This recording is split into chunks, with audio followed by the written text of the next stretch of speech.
Hello, my name is Gary Mansfield, and this is the Ministry of Arts podcast, where each week I'll be speaking to a different artist. Now let's begin by bagging these bongos.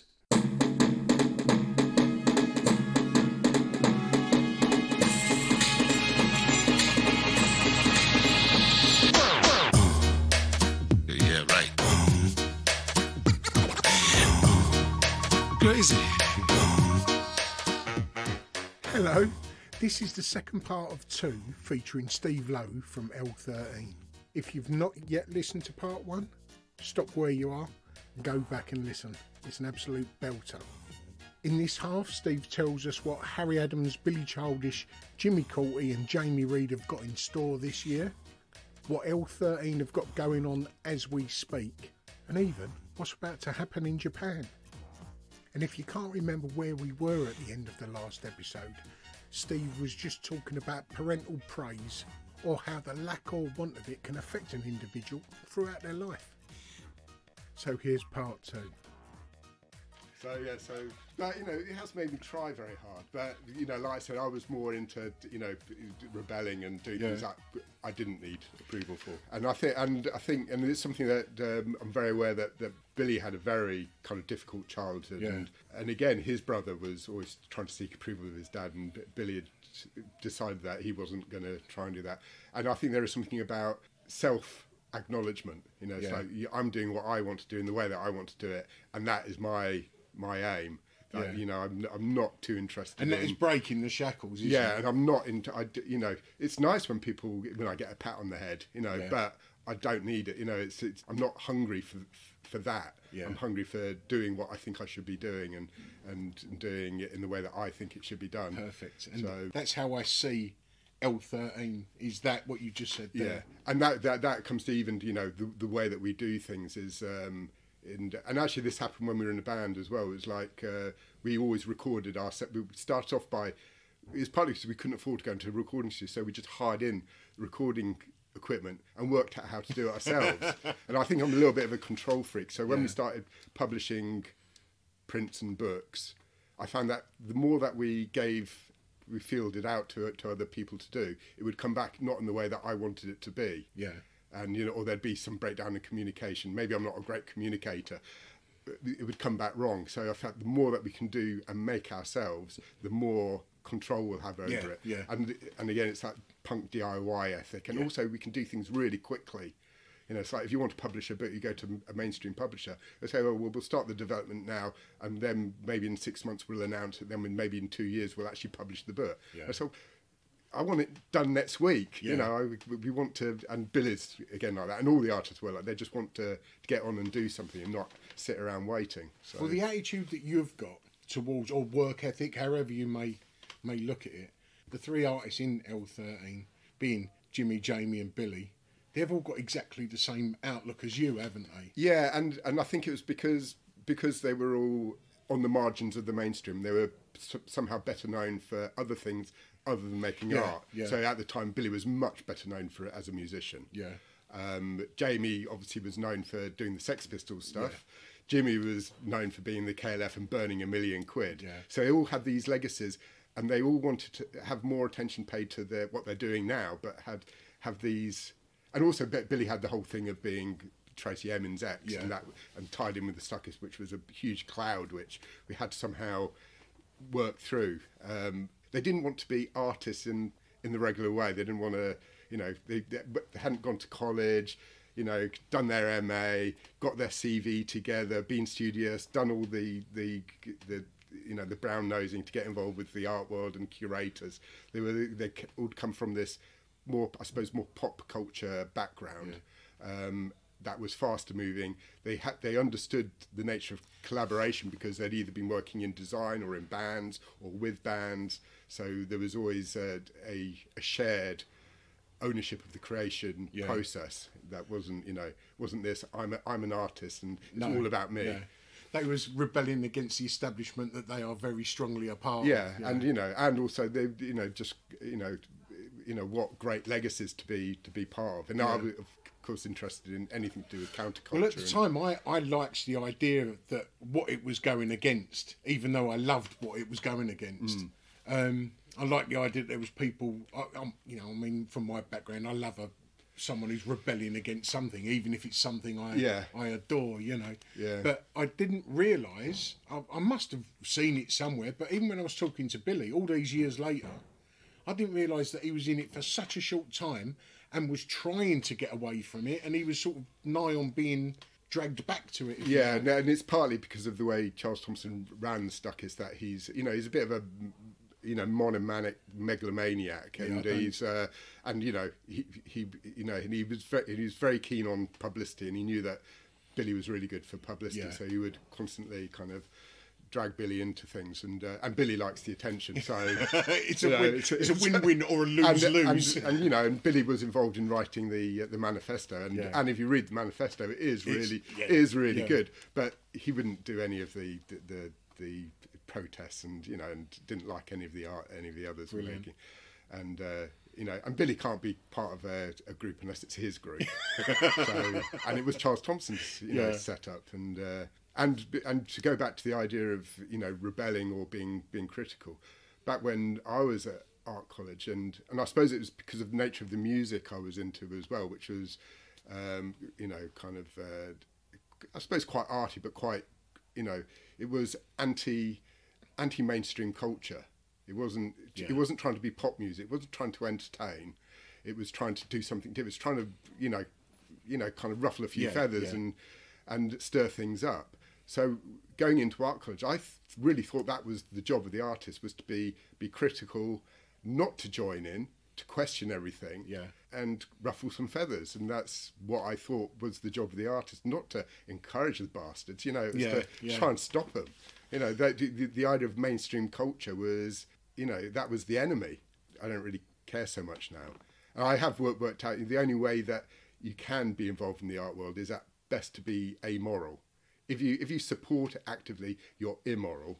If you just can't be bothered anymore because you're 56 and you want to leave it to the younger ones, so I just say, well, I know that we sell paintings through some very large, powerful galleries which sell to some very rich, large collections around the world, and I know that some of the people buying that artwork aren't going to be the type of people I particularly like on a political or moral level, but it's redistribution of wealth, and it helps keeps things moving along, and as always, it helps pay for me and Adam to have our playroom here at L13 to do what we like doing. And justifying everything into my view. Exactly, and I think and the model of L13 and the aquarium, which we were called before, was always coming up with wanting to do things, and really it was like, how do we afford to do this? And there is a lot of pragmatism to work out how you make money, and what is sacred, what isn't for making money, and what you can turn your hand to make money.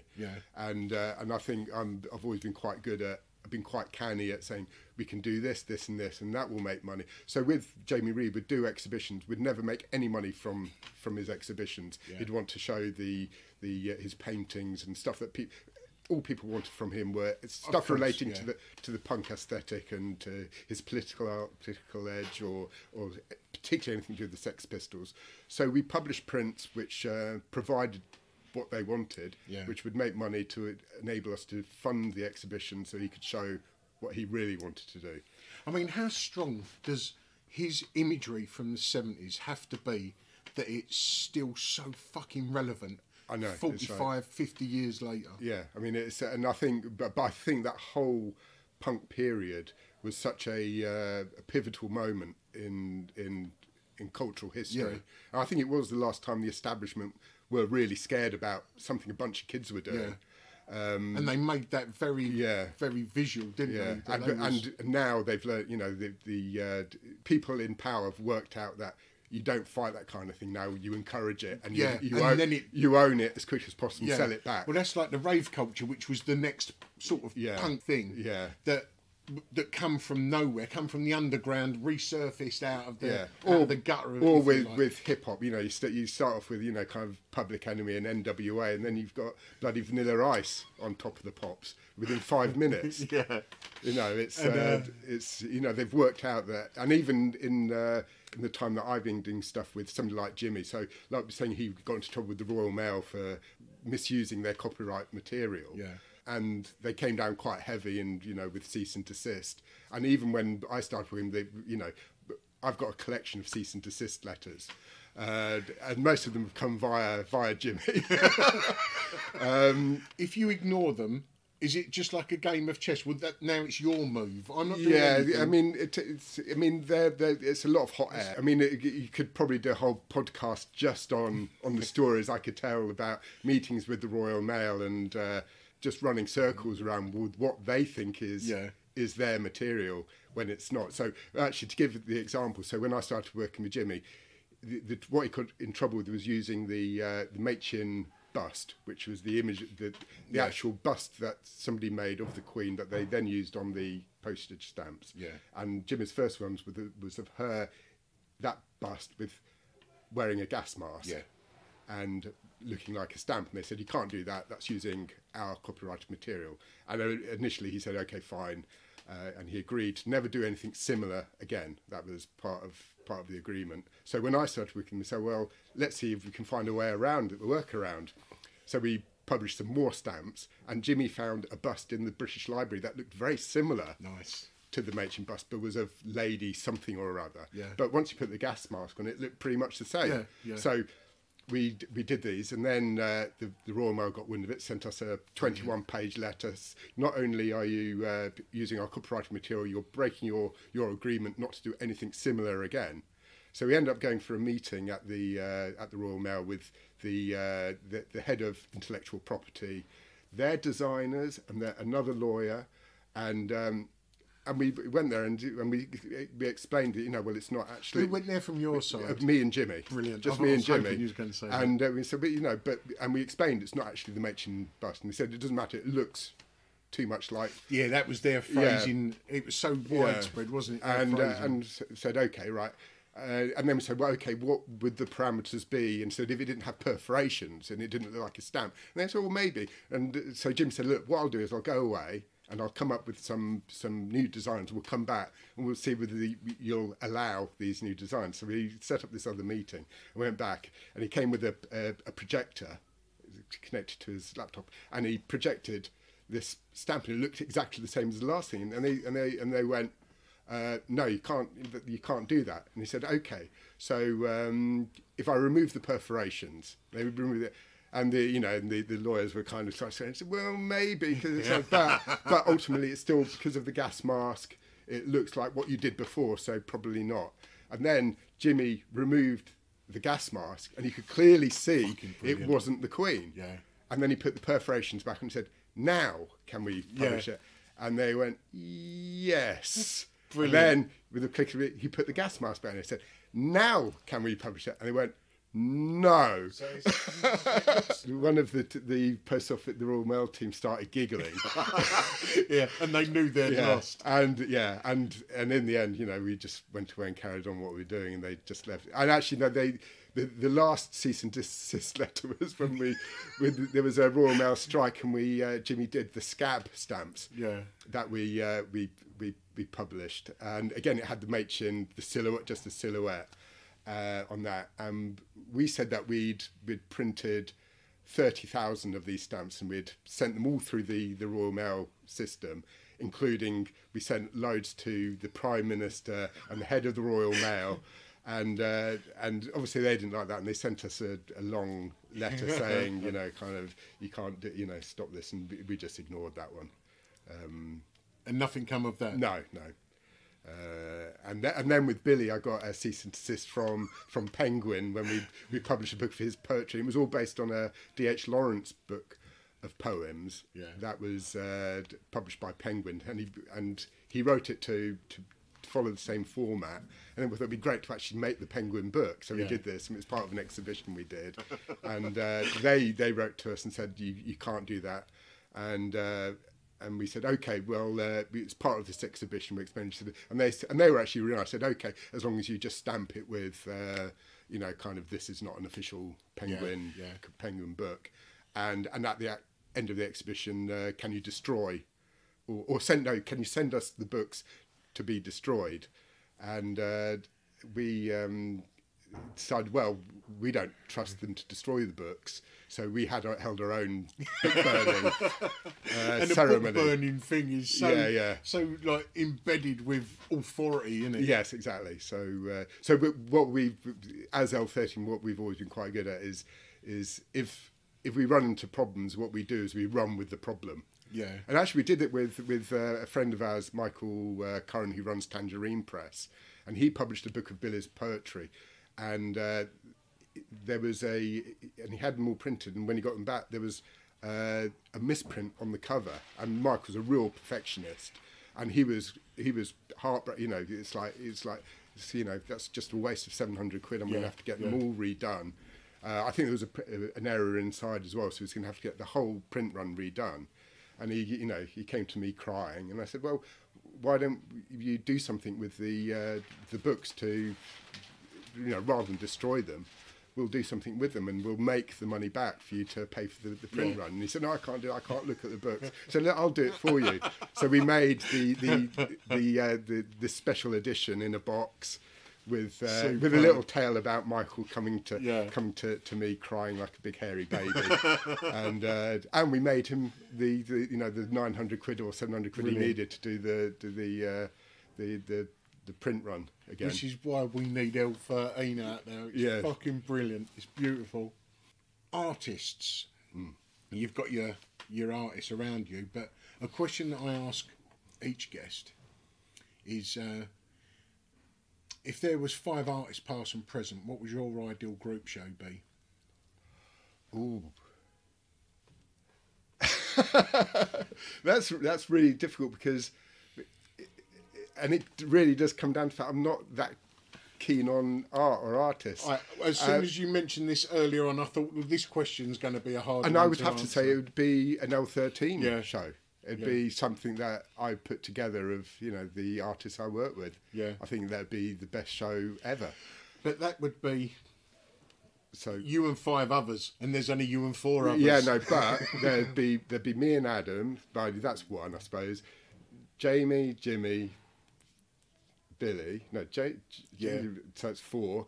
And then Sophie, she does photographs under the name of Foxtrot Lightning, and more political graphic work as Sister Voila, of course. Voila. And there is the answer, voila. And she's collaborated with Jamie on some posters and prints. Superb. So even in your imaginary exhibition that you could have anywhere, you're excluding everyone from it, and because perfect. You know, and I think it's just that thing of I'm not, you know, it's and it is weird. I'm just, on the whole, I'm just not that interested in the wider art. I go to see art shows now. I take my daughter, who's 17. She's at art, just starting out at art college. Nice. And I like going to museums and exhibitions with her because she's not as jaded and cynical as me, and she gets a genuine. I can see the excitement. She's really interested. You're looking from different eyes, thanks to her. Yeah, and likewise, I'd go to the cinema with her and see really atrocious films. But because it was like seeing it through her eyes. Does that allow you to step out of yourself for a moment? Yeah, and even enjoy things that you don't enjoy. Yeah. And my girlfriend is a lot more of an art fan. And I can start appreciating stuff because she likes it. Yeah. And also, when me and Adam started painting as Harry Adams, we would make and in fact, around our birthday, rather than do an exhibition, we'd always have a field trip to go and see some shows. So we'd go, and it would end up mostly in the pub. So we'd end up really pissed by the end of it. But we'd go to somewhere like the National Gallery, and and I prefer the older stuff, and and I like anything up to the modernist period. Yeah. After that, it all starts getting a bit jaded for me. But even with that, I'd go to the National Gallery or Tate Britain, and be looking at all this stuff, and all I could see is just rooms and rooms of disappointment.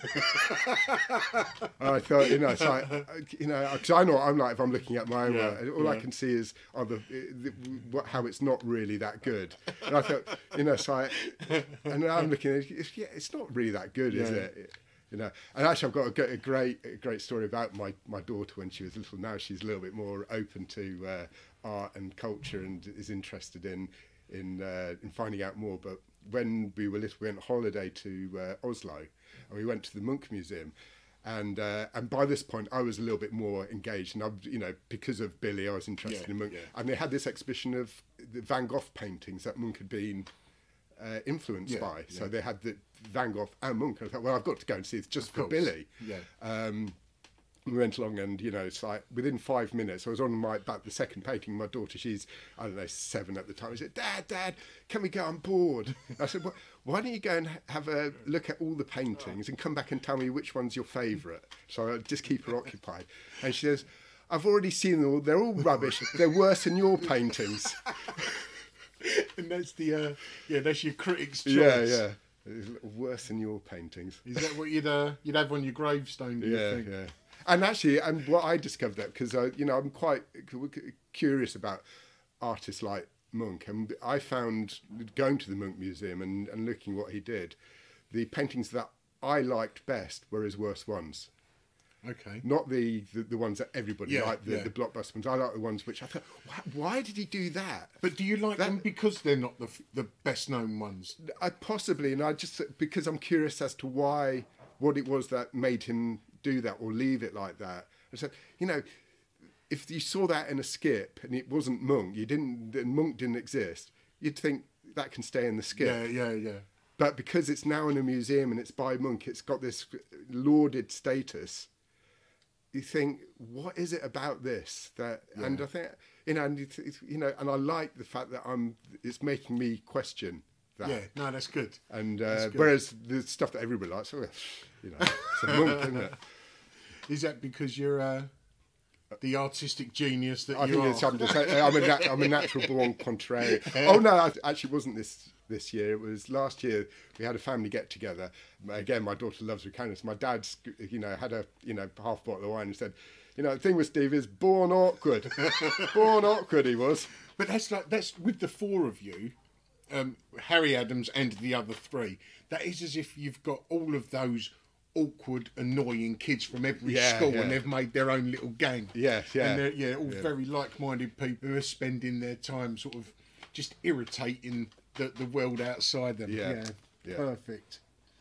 And what do you think you'd like to do if you wasn't an artist?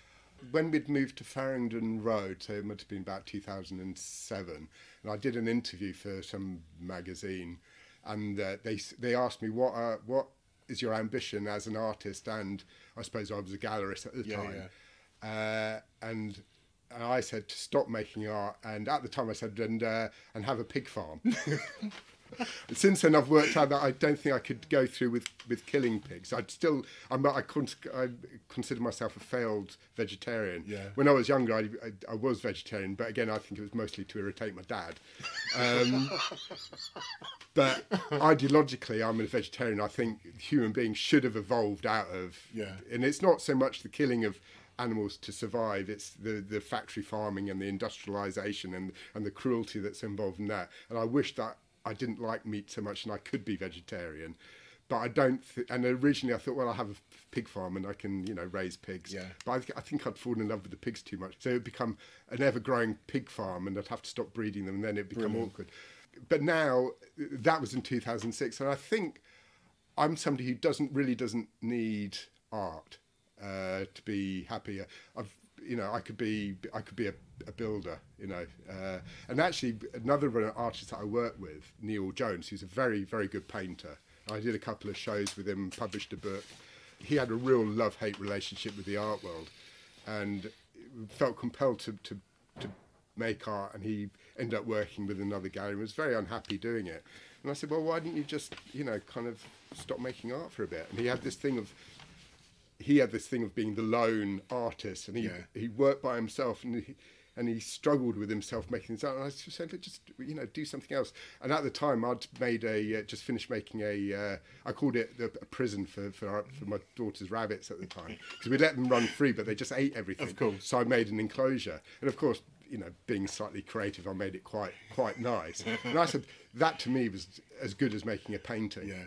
And I don't, you know, and it doesn't really matter to me. If I'm cooking or making something, being creative, if I could make music, you know. So it's the creative process that's a part of you, not the end product. Yeah, if you like. and also, you know, and for me, the best thing about the creative process is the community of friends and artists or people that you end up working with. Yeah. And you know, it's like I was never very interested in the idea of a family unit. And I used to say when I was young and rebellious, I didn't choose my family. I mean, I really like my family, and you know, I love them, you know, and I really love my parents now. But I had a huge problem with all of them for most of my adolescence, and so, you know, with the friends I made, I choose those. I did not choose my family. I did not choose to be raised in the way I was. I didn't, you know, and so this is all about me, you know, creating. So you're still rebelling all these years later, or I'm just trying to find the world that I'm comfortable in. Yeah. And I think, you know, through L-13, I found the people I'm comfortable with and the activities that I'm comfortable with. You found your own family. Yes, yeah. And yeah, you have to pinch myself sometimes. I can't believe that I'm allowed to do what I'm doing. And of course, I would like more. I'm still looking for more pats on the head. So, you know, so if a gallery came along and said, "Well, Harry Adams, we're going to give you a major exhibition," I'd be more than happy. But otherwise, we'll just carry on doing what we're doing in the way that we're doing. Of course, perfect. Waiting for that cash cow to come walking. Yes, yeah. And in the meantime, because we do all the not Banksy stuff, which makes a lot of money. Well, that's what I was going to come to. I remember seeing the not Banksy and laughing, and the guy I was with wanted to get one because what if it is? And I said, well, that's the fucking point. And I said, it's pointed at people like you and people like me, and I want it for the opposite reason as you want it. You know, I want it because it's fooling people who think it might be, but then how do I know that it's not? Maybe I'm wrong, you know, maybe it is. Yeah, and I think we've been doing it for so long now that I think if there was going to be a big reveal, it would have happened by now. You've not had a cease and desist off of Banksy No, yet. but I had one email from Pest Control only a couple of years ago, and that was because some pieces had been turning up in auction in Europe, and people who'd bought them had then sent them to Pest Control to be authenticated. Okay. And you know, and we make it as clear as possible. Yeah. You know, and that was part of the game. And we knew to begin with we were being a bit cheeky, because we knew that the more we said it wasn't that kind of thing, the more they'd believe that it was. So, but as time went on, we'd just make it really clear that we're making them. It's really obvious. We're taking the piss and having a bit of fun, and also we're making pieces which are much better than Banksy. Yeah. So you know, well, that's the trouble with Banksy being a myth. People perceive that myth to be. Yeah. So, but anyway, I got an email from Pest Control, and they're saying we'd got these things, and because they're being sold in to non-English speaking, even though to us it's clear that it says not Banksy and not by Banksy, they think they're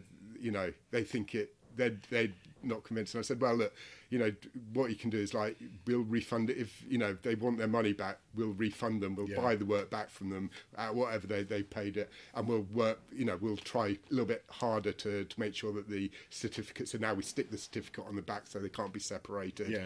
And, you know, so we make it as clear as possible that they're, and, you know, and it's important to us that people know that we're the artists. Yeah.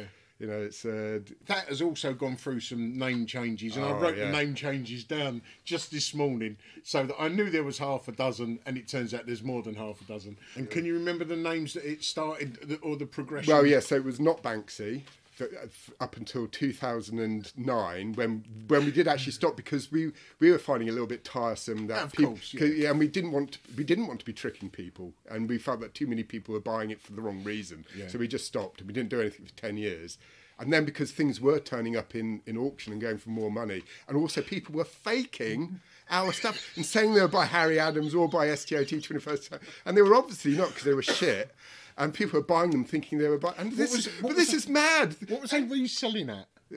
You know, anything from a few £100 to up to thousands. So they're faking the fake. Yeah, and so this is nuts because anybody can be not Banksy. Yeah. So well, we'll start again. And so, but we said that not Banksy was dead, so we can't be not Banksy, and that's how it's. So we'll be not Banksy, and that's quite good because it's a double negative. And then we did an actual exhibition. Then we decided it'd be really good if not Banksy died on the eve of his first exhibition and couldn't do any more. And then so we did that, and then we thought actually it'd be really good if we could continue this because we made quite a lot of money, and it's really good fun. So then we came back as the new Not Banksy realisation, and then in between that there'd been the continuity Not Banksy.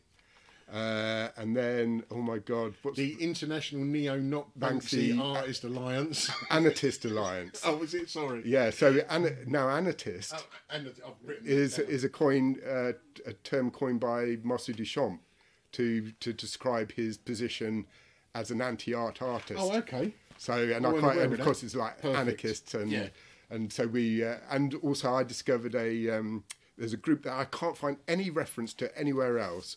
Other than there was a show about Russian Dada that I went to with my girlfriend in Madrid, and I bought the catalogue, and we nicked a whole load of text off one of their really dense wall text for one of our catalogues, which is one of my favourite pieces of writing that we did around the Not Banksy story. But there was a group called the Nothingists in Russia, and the only reference I can find is in this catalogue.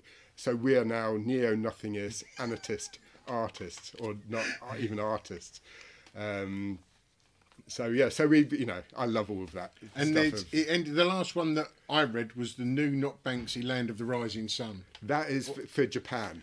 I think and it's the. So is it a splinter group? It's become a splinter group, yes, and we've actually got 2 exhibitions coming up in Japan this year, both in Japan. It's really weird the way they do. They have their gallery. The galleries seem to be part of commercial galleries are part of department stores. Oh well, okay. So we've got 2 Not Banksy exhibitions in department stores one in Osaka at the end of June, and one in October in Tokyo. Are you going to be out for those, or we're trying to work it out. We might actually go out and make some work, especially for them. But yeah, we started working with a gallery in Miyazaki, which is in the south. It's a small city in the south of the island, and it just started off him selling a few of our bits, and then we ended up doing stuff specially for commissioned especially for, and we really like the idea that there's stuff being produced in Japan. That's because when we were kids, getting a Japanese import record was like really special. So and that's a whole different market. Yes, yeah. Oh, actually, I'll tell you what was really funny is that he first contacted us asking if he could buy some Not Banksy, and said because he owned some, and then he sent me the ones he owned and they were fakes. Brilliant. And I said, yeah, but those aren't actually by us. And then he ended up, we have developed a bit of a relationship. And at the time, but again, my daughter is a big influence in my life and everything I do. She was obsessed with Japan at the time and East Asia, and she's desperate to go there. So I said, look, I'll build up this relationship with this gallery in Japan, then that'll give us a good excuse to go to Japan at some point. So that was my main motivation. Well, I've got saying that about fakes. I've got a friend called David Henty. He was a forger. He's now a copyist, and on the front of his house, he's got a blue plaque, and it said David Henty painted more Lowrys than Lowry. I've never had any problem with people copying. Actually, I had it when I was at art college. Somebody noticed that somebody in the art college had done something very, very similar, and they actually took me to look, he's copying you, and I said, oh, that's great. He might have just had the similar shit idea. Well, that was my attitude when I got told that a thing called the Empathy Museum were doing something exactly the same as a project that I'd been working on for several years. So I would ask an artist to send me a pair of their shoes along with a written piece of text about something they've had on their mind for years, something they've done wrong, something they've sort of kept away and it's been getting you down, give it to me and I'll walk a mile in your shoes. Then I got told that this empathy museum were doing it.